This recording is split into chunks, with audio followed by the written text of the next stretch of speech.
អ៊ុំស្រីម្នាក់នេះបន្ទាប់ពីគាត់ញ៉ាំផ្អកកំពឹសដែលគាត់បានទិញមកពីផ្សារហើយគាត់មានអារម្មណ៍ថាញ័រទ្រូងក្អួតវិលមុខស្វាងភ្នែកអញ្ចឹងទៅចាស់នៅពេលដែលគាត់មានអាការៈនឹងតិចតួចអីគាត់អត់រកថ្នាំលេបឬក៏អត់ទៅពេទ្យទៅអីទេព្រោះទាំងគេទាំងយើងសូម្បីតែខ្ញុំក៏ដូចគ្នាមិនថាចាស់តែបងប្អូនទាំងអស់គ្នាមានអាការៈតិចតួចអីយើងគិតថាសម្រាកបន្តិចបន្តួចទៅអាចធូរស្បើយប៉ុន្តែអ៊ុំស្រីម្នាក់នេះគឺគាត់អត់ធូរស្បើយទេនៅពេលដែលគេបញ្ជូនគាត់ទៅដល់មន្ទីរពេទ្យគឺគ្រប់យ៉ាងបានហួសពេលហើយគឺគាត់បានបាត់បង់ជីវិតតែអារឿងផ្អកកំពឹសនឹងអាចធ្វើឲ្យយើងបាត់បង់ជីវិតអត់ខ្ញុំជឿ100%គឺអាចបងប្អូនទាំងអស់គ្នាពេលខ្លះតាមសុខភាពយើងដែរ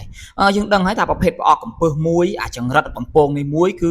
វាប្រមូលផ្ដុំទៅដោយអាសត្វល្អិតតូចៗពេលខ្លះយើងអត់សម្អាតវាបានស្អាតបាតដូចជាផ្អកកំពឹសនឹងអ្នកលក់ខ្លះគាត់គិតថាយកមកលក់គាត់មិនបាច់ចាំបាច់សម្អាតស្អាតបាតម៉ាស់ណាក៏បានដែរមិនបាច់ព្រឹកព្រៀងម៉ាស់ណាក៏បានដែរវាដោយអាសត្វល្អិតខ្លះដែលអាសត្វប្រភេទសត្វល្អិតហ្នឹងគឺវាបង្កឲ្យពុលកម្លាំងយើងបានសុខភាពយើងអាចទ្រាំទ្របានអូខេយើងអាចមានអាការៈវិលមុខវិលអីតិចតួចមួយថ្ងៃពីរថ្ងៃក៏មកផ្លែតអីទៅរីករូសអីតិចតួចទៅបាត់ប៉ុន្តែសម្រាប់ដូចអ៊ំស្រីឬដូចជាសេះគឺចាស់ហ្មងដែលគាត់កម្លាំងខ្សោយហើយទៅជួបបែបនឹងទៀតគឺ